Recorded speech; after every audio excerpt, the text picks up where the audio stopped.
a word of explanation about yesterday's Maamar. Two Maamorim, two editions, which confused me, and I called up Rabbi Chaim Sholbrook, who's the director of LAHAK. LAHAK stands for Lashon HaKodesh. It's the name of the Moishe that puts out. I'm sorry, produce. I'll mute everybody.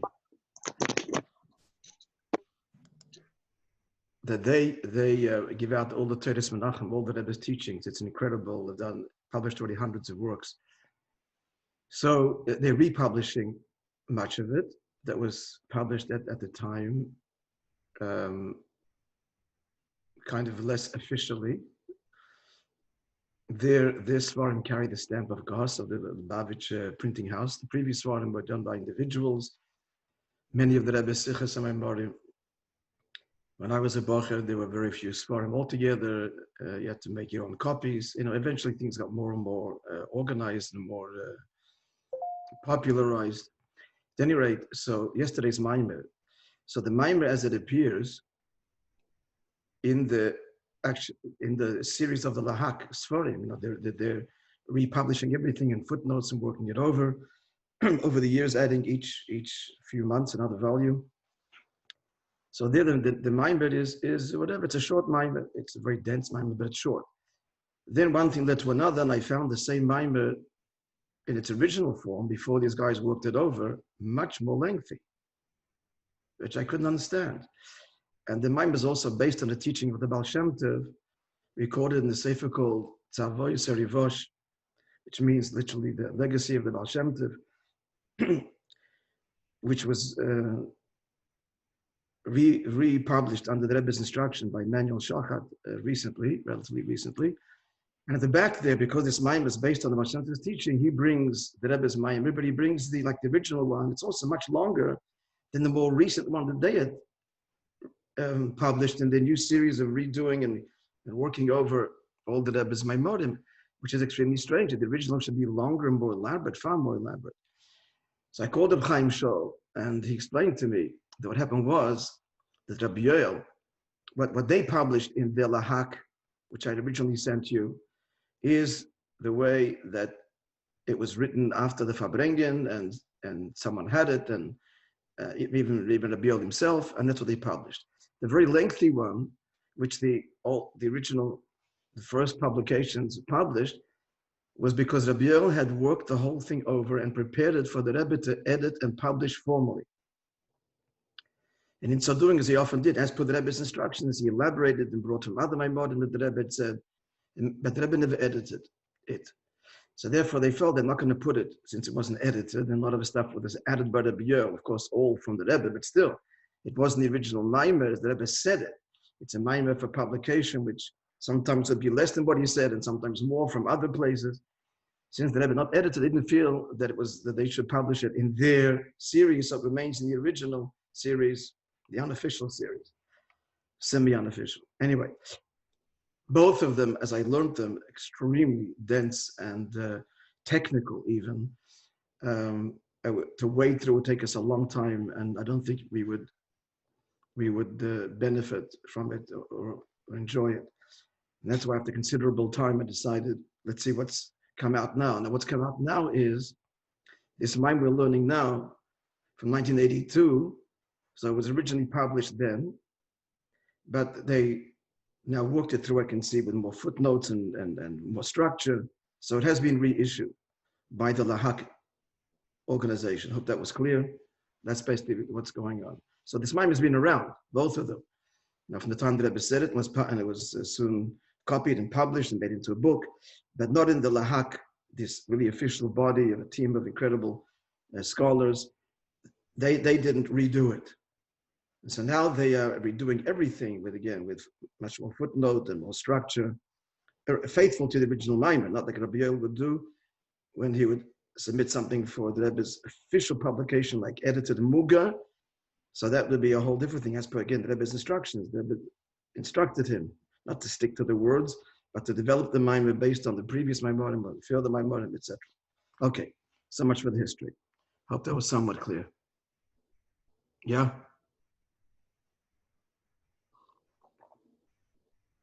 So the one we're learning now is the one based on the original shorter one, just a little bit more detail. Okay, Yeah? I don't want to say. What do you say? So the one we're learning now is the original one, the shorter version, but with a few more. No, I'm not doing them. Oh, you're not doing them all together. Oh, okay. I'm doing neither. Both the original and the elaborated version are very complex. A lot of Kabbalistic detail, and to learn them would take us a long time, and we probably would just not suited for our shir. That one's the 1960s series that we've been learning since Rosh Hashanah.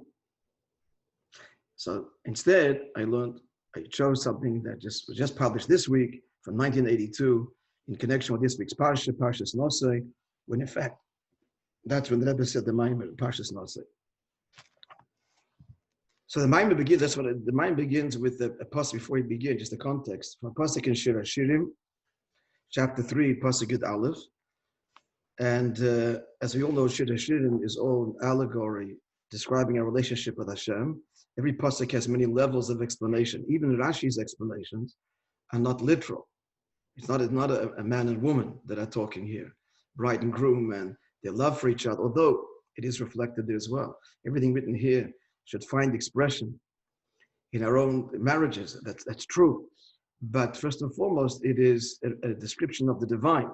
And also plays itself out and has its literal, corporeal or physical or emotional, sensual expressions. But it's first and foremost an allegory. So even Rashi, at a simple level, explains every pasuk as it refers to Hashem and the Jewish people, the nations of the world, whatever the context. So here, the whole context of this chapter is she's seeking her beloved.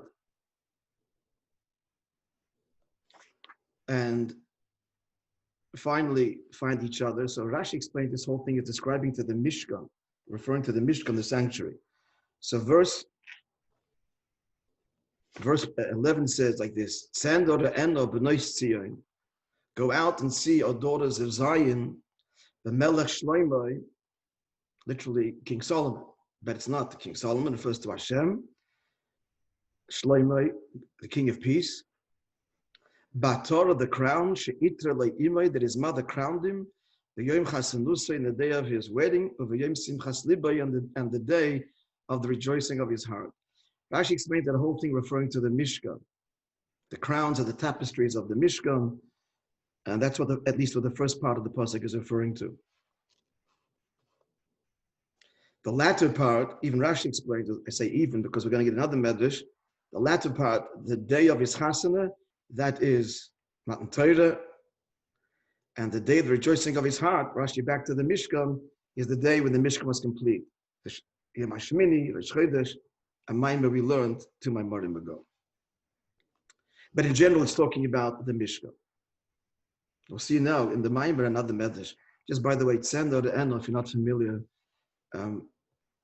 is a name of a sefer that was written in the 1500s, which used to be the staple sefer of every Yiddish-speaking Jewish woman in Europe. And it's a beautiful sefer that is written as a commentary on the Chumash, largely in Yiddish, weaving beautiful Midrash Chazal from Ein Yaakov, focusing on the role of women, tzedakah, another big theme. And it used to be, I mean, this was, Tzena was read, I mean, you'll see paintings of it and stories about it. The Jewish mother reading her Tzena, especially on Shabbos, when she would have time, would often read at the Friday night table, shared with everybody excerpts. And it was the custom to give it the color, either Tzena or a sefer called Korban Mincha. Korban Mincha is a similar sefer written only on the Siddur, translation of the Siddur in Yiddish with halachas and commentary. These used to be the staples in every European Yiddish-speaking home before the war, back in Europe. Just as a personal, funny kind of aside, I was too young really to realize then. It didn't mean anything. Anyway, We had, when I was a kid, a beloved teacher, Mr. Heimlich, we called him. It wasn't a Lubavitcher, but he was a chassid. I don't even know to what kind of chassidus he associated with, but he taught us. I can't forget the smell of the coffee he drank every day, and he used to smoke these quasi cigarettes. I don't know what exactly they were. For us kids, this was we believe that smell, it evokes wonderful memories. Sitting around the table, we learned in Yiddish.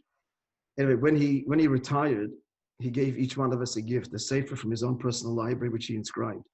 And I got the Korban Mincha, a beautiful edition of like almost leather-bound. Korban Mincha, and this classic, again, Siddur with translation and halachas. Once upon a time, a staple in every Jewish home and for every Jewish mother. But the other book is called Tzena, after these words. Go out and see, O daughters of Tzion, as you gaze upon the King, Hashem, etc. I think the opening words are Tzena. Rabbi, why was the book predominantly for women, not men? It was for men, but because it was in Yiddish, largely in Yiddish, so many men used it. But there were many men that went to yeshiva, etc., that could learn, from the classic sources. So it's meant primarily, this is before Beis Yaakov days. It was meant primarily for women who were not formally educated in yeshivas and chadorim, and whose Lashon HaKodesh and knowledge was therefore not on the same par as their scholarly husbands. So it was written primarily for them. But the reality is it was read at the table Friday night, and it became wildly popular. It was her sefer, but everybody enjoyed it. The majority of men were not scholars, so they too enjoyed it as well. But it was written for her, with a focus on the Moishe, etc. I think it's translated. I think Astral translated Tzena to Tzena. Anyway, it's a beautiful, enduring classic that the Rebbe would refer to on occasion, all the Rebbeim. Okay, friends, let's begin the Maamar Tzena to Tzena.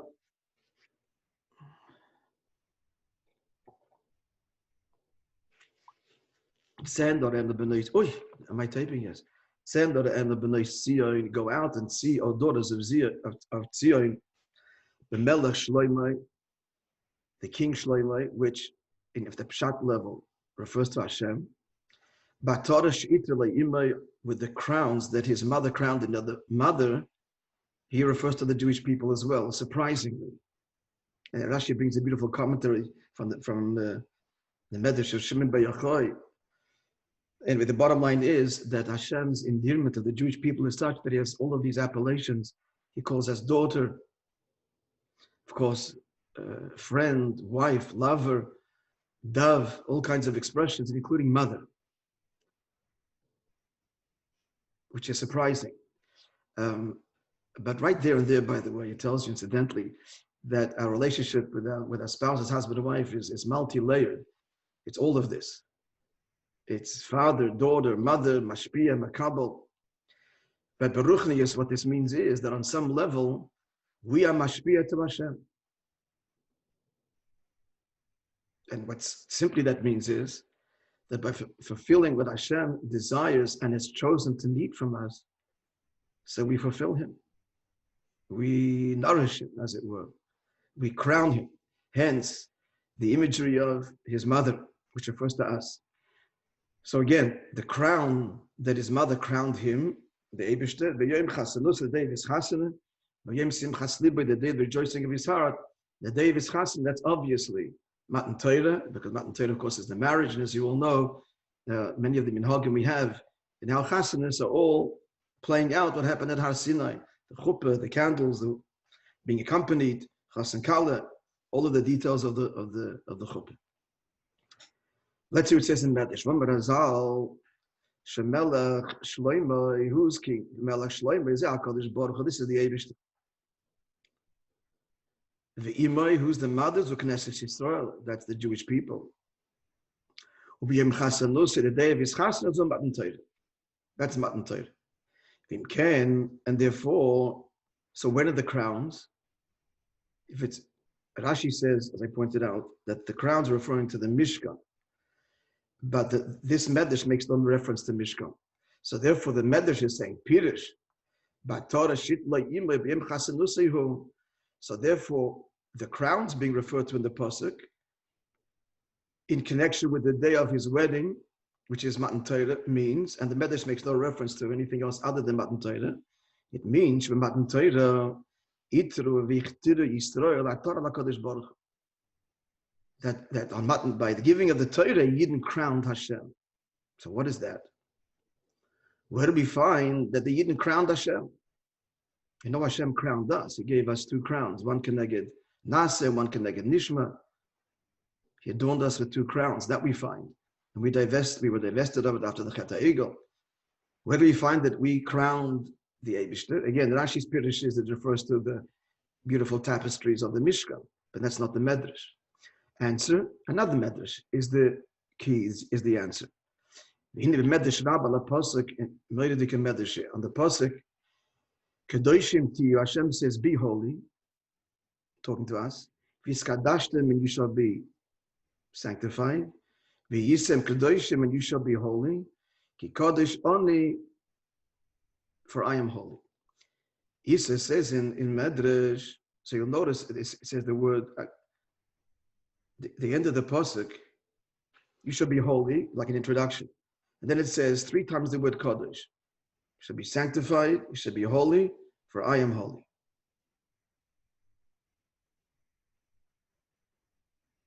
So Moshe Melech, the matter can be likened to a king, that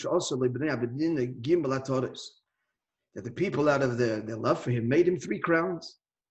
What did the king do? One he put on his own head, and 2 he put upon the heads of his children. So that's what the pasuk is saying here. 2 references to holy to the Jewish people. Now Hashem concludes, for I am holy. 2 crowns for you, and 1 crown for Hashem. The Medrash continues. So where do these crowns come from and who's giving them? The crowns are actually given, the children here are the angels. These are the 3 holy. I'm sorry, which you didn't say. We say it, I apologize. We say it echoing the Malachim, but it's us that says it. That's the children here. So we say the 3 holy. When do we say that? We say Kodesh, Kodesh, Kodesh before the Shema, quoting the angels, and likewise during the repetition of the Shmoneser in Kedusha. And La Kodesh Baruch Hu V'cholim. Every day we crown God with our declaration, which we also say again, Asher V'Letzion, our declaration, holy, holy, holy, Kodesh, Kodesh, Kodesh. So that's our crown that we confer or grant Hashem. What does God do? One Kodesh, 1 crown he takes to himself. That's what the pasuk says. Ki Kodesh only, for I am holy. And 2 of them he puts on the head of his children, who gave them the crowns. Which as the pasuk just quoted said from Parsha Kedoshim a few weeks ago, is kadashtem, you shall be holy, sanctified, v'yisem kedoshim, and you shall be holy. End of Medrash. So this Medrash talks about crowns, and 3, and 1 for Hashem, and 2 for us. So putting the 2 together, and many Medrash, they connect the one just quoted with the first one, with the pasuk in Shir HaShirim, which is our subject. With this crown that the mother again asked, crowned Hashem Matan Torah. It's all this holiness. That's what the crown is. There's 3 levels or kinds of 3 crowns of holiness, which the Maimon is going to explain. Now, why is this granted on Matan Torah? Of course, when was holiness effected in the world to us? By Matan Torah. The pasuk says, the pasuk, it's a preparation to Matan Torah, says, Hashem told Moishe to tell the Yidden, this is the 2nd of Sivan, which is coming from there, tell the Yidden, you shall be for me a kingdom of priests, and a holy nation. So Kedusha is associated with Torah. And we give God 3 Kedushas with the giving of the Torah. Now, what's the connection to a crown? Why is Kedusha now conferred upon us that we are somehow granting God in some way? Why is it called a crown? Explanation. And the reason why the Medrash associates holiness with crown, because Torah, what's a crown? In Yona Makif for the Mailim Yarosh. A crown transcends and is above the head, which is the highest part of the conscious body. And certainly higher than the rest of the body. So what does it mean? The crown conveys the level of holiness that is above, beyond consciousness, beyond the system, the conscious system of the person. So somehow this, in other words, this transcendent holiness, that's what crown means, is conferred upon Yidden with the giving of the Torah. We in turn express that in 3 ways, metaphorically crowns, one of which Hashem takes, and we give it to Hashem, one of which He takes, and 2 which He then gives us. That's the summary. Question. What we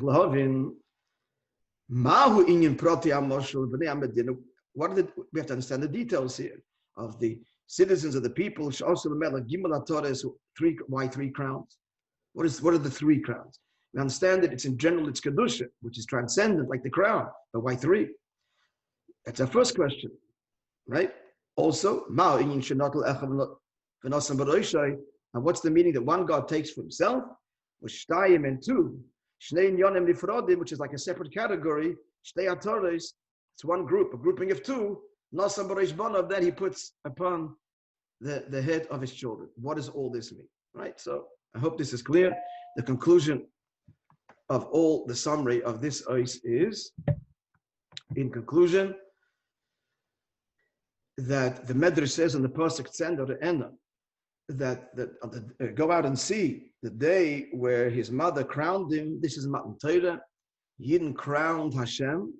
What did they crown him with? So juxtapose.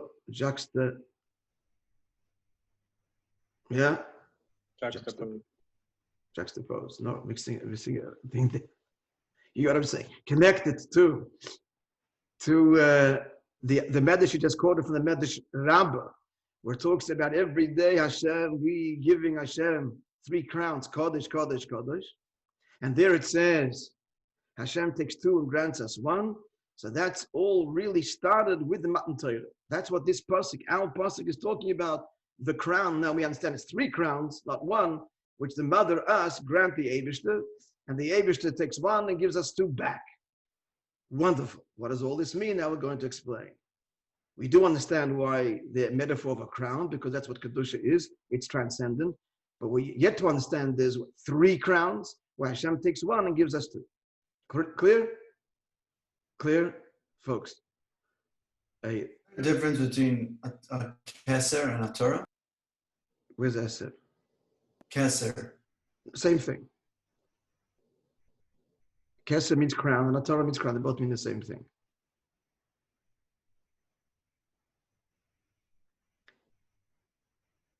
Yeah, Keser is more like literal crown, and a Torah is crowning in a more symbolic sense. Can be used in more symbolic terms. To crown someone with glory, whatever. You use the word Torah, but it means the same thing. Yeah, so we're clear so far? Friends, a little, yes? Yeah. Okay. Beis lahaven inyam gimatara sanal, to understand what are these 3 crowns? Maktim bedrushim, so the Maimonides preface, he brings you the sources of which Maimonides this Maimar is based on. So they bring as Maimar Mishnah the Masechta Avos, the statement of the Mishnah in Pirkei Avos in the brackets, the Perek Hanil b'Shabbos b'Chutz La'aretz. That year, I think Shavuos must have fallen on same as this year. The second day of Shavuos was Shabbos. Yeah, so at Eretz Yisrael, they started learning Perek Echad already last Shabbos, because it was after Shavuos. But we start learning Perek Echad, Pirkei Avos, this Shabbos. All right. So this Maimah was chosen to, I guess, to republish also because it's exactly this Shabbos. Parshas Nosai, in a year which was fell on Shabbos, so that for us in Chutz La'aretz, we begin this week to learn Perek Echad, the first Perek of Pirkei Avos in our new cycle. So what does it say in the first chapter? Something familiar to all of us. The world stands on three things. Aha, al Torah, next page. That's the three crowns. Now, just zeroing in on this Mishnah, some interesting questions, which the other Maimorim ask. We have to understand.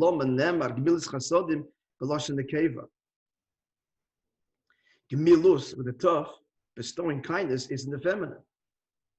Why is expressed in feminine? In the masculine, one who bestows kindness.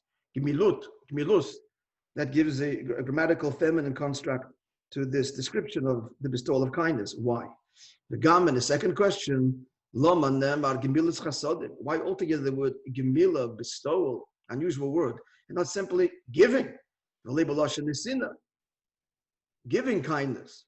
Like it says in Pasuk, you shall surely give tzedakah, or other common expressions. So two questions in the nuance of the language of the word, gemilas chasadim. So the answer, the general idea is that these three matters of Torah, so they are the three crowns, also that is the citizens made for the king. For behold, a Torah, a crown, is, as we said before, in if it's transcendent, and it's symbolic of that which is beyond measure and limit. Canal as mentioned before. So the fact that these three pillars are called crowns, what are we being told? We're being told that you could observe Torah, Avodah, and Gemilas Chasadim in a measured and limited way, but that would not do it. They have to be crowns.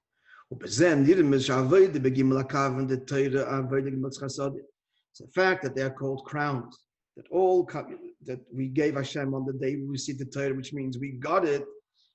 We got the message. What is it saying? That the three crowns of Torah, Avodah, and Gemilas Chasadim, mitzvahs, which obviously embrace all of Torah mitzvahs. How must we do it in a way of a crown, in a transcendent way, which means not simply in a measured, limited way, but going beyond our personal limits. This is one of the meanings of love God with all your might. So the Gemara gives several explanations, the Mishnah. One is by with all your money, which interestingly comes afterwards with all your life. And it's an ascending order, with all your heart, with all your life, with all your money. That comes after all your life. So you know the old joke. You know, your life for your money. Wait a second, let me think. The Jew's not so sure. By the way, why is money so important to him? Because for his kids. At any rate, so that's one piddush. The second piddush the Gemara gives is, the Mishnah gives, the word meitra from the word midah, measure, whatever measure God meets out to you, whether you're getting life is enjoyable or not, love Him and accept it with equanimity. That's b'chol ma'itcha. That's of course beyond the natural order. When things are going well, so we're happy and we're happy to serve. When we're not, when things aren't going well, then that would engender disconnect.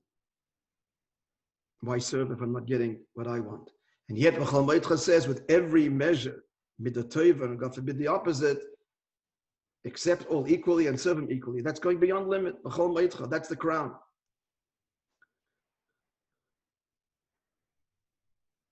Now, even though, little question and answer here. This command with all your might, Nema b'Torah, is stated in Torah in the Shema, Pirush Befedish explicitly. The Galen mitzvahs Avas Hashem. So I'm talking about one mitzvah: love God exceedingly. Always love Him no matter what He's doing to you. And we're applying it now to all mitzvahs. We're saying all mitzvahs has to be done b'chol ma'itcha, not just the love, but everything, Torah and Avodah and Gemilas Chasadim. Answer the question. B'chol ma'itcha only appears with one of the 613, the mitzvah to love. We're extending it to everything. Yes, that's the question. Answer: Since the mitzvah of loving Hashem,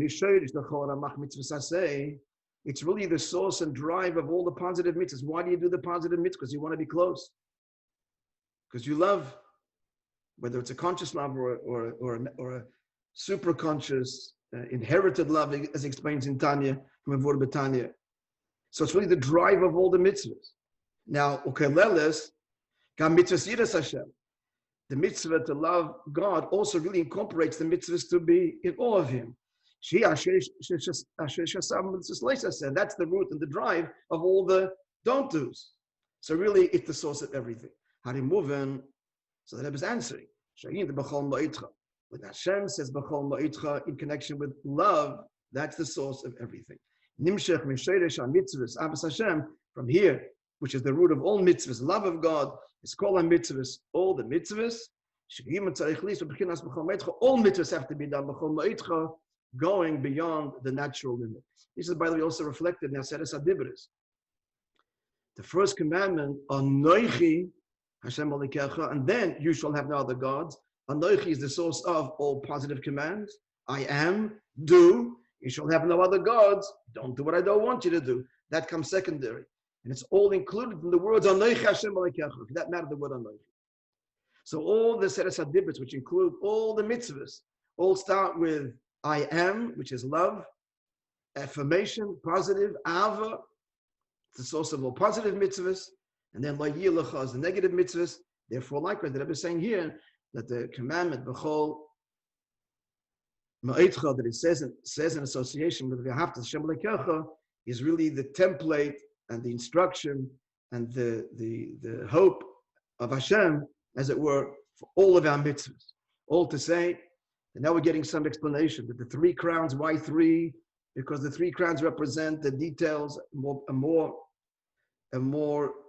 elaborate breakdown of all mitzvahs, which are the 3 categories of Torah, Avodah, Gemilas Chasadim. They're called crowns because they're all to be observed in a way that goes beyond what's satisfied, beyond the natural system, beyond logic, beyond rationale, beyond measure and limit. Hence, they're all crowns. B'chol ma'itcha. Yet to be explained is God takes 1, gives us 2. That's yet to be explained. And also the questions of Gemilas Chasadim, why in the feminine and why Gemilah, and so on. So this is all going to be explained further in the coming Oisias. Yes, friends? Beautiful Maimon. Huh? All agree? It's beautiful. Mashgacha Pratis, I chose the story, friends, before the Maimon. As you can see, the Maimon is, anyway, I have to thank everybody because thanks to finding this, I learned the other 2 Maimorim, only to conclude that it wasn't something to learn together. So what I learned. Okay. Thank you for discerning, Rabbi, what you want us to learn. Thank you for discerning what you want us to learn. Yeah. But as always, more than the teacher gain, the students gain, the teacher gain. So